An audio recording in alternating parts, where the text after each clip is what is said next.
12 जून 2025, एक तारीख जिसे भारत के नागरिक उड्डयन इतिहास में हमेशा याद रखा जाएगा। एयर इंडिया की उड़ान जो अहमदाबाद से लंदन गेटविक जा रही थी, टेक ऑफ के चंद सेकंड बाद ही दुर्घटनाग्रस्त हो गई।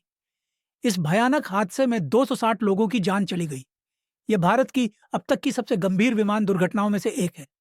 एयर इंडिया की यह उड़ान AI-171 एक बोइंग 7878 ड्रीमलाइनर थी। इस पर कुल 242 लोग सवार थे, 230 यात्री और 12 क्रू सदस्य। यह विमान अहमदाबाद से लंदन के लिए नियमित अंतर्राष्ट्रीय सेवा प्रदान कर रहा था। टेक ऑफ के केवल 30 सेकंड बाद ही विमान का नियंत्रण पायलट से छूट गया।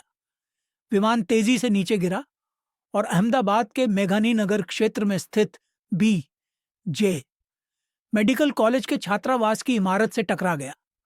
टक्कर इतनी जबरदस्त थी कि पूरी इमारत में आग लग गई और आसपास का क्षेत्र मलबे से भर गया।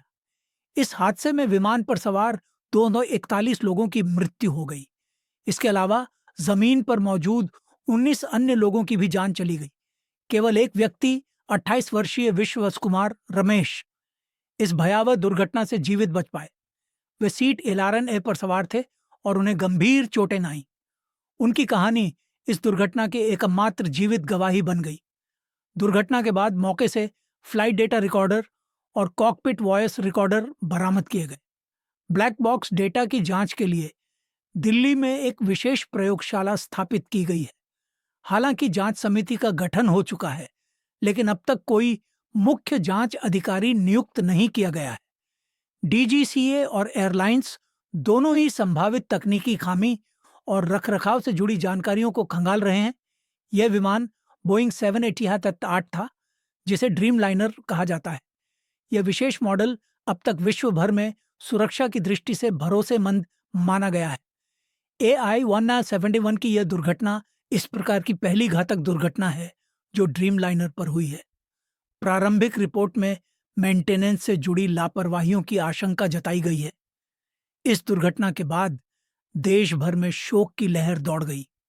प्रधानमंत्री नरेंद्र मोदी ने गहरा दुख जताया और जांच के आदेश दिए। परिवारों को मुआवजा देने की घोषणा की गई है। एयर इंडिया ने अपनी ड्रीमलाइनर फ्लीट की सुरक्षा जांच शुरू कर दी है। अहमदाबाद AI-171 की यह त्रासदी एक बड़ा सबक है। सिर्फ टेक्नोलॉजी काफी नहीं, सुरक्षा मानकों का पालन, नियमित निरीक्षण और जवाबदेही सबसे जरूरी है। हम उम्मीद करते हैं कि इस दुर्घटना से जो सीख मिली है वह भविष्य की उड़ानों को और सुरक्षित बनाएगी।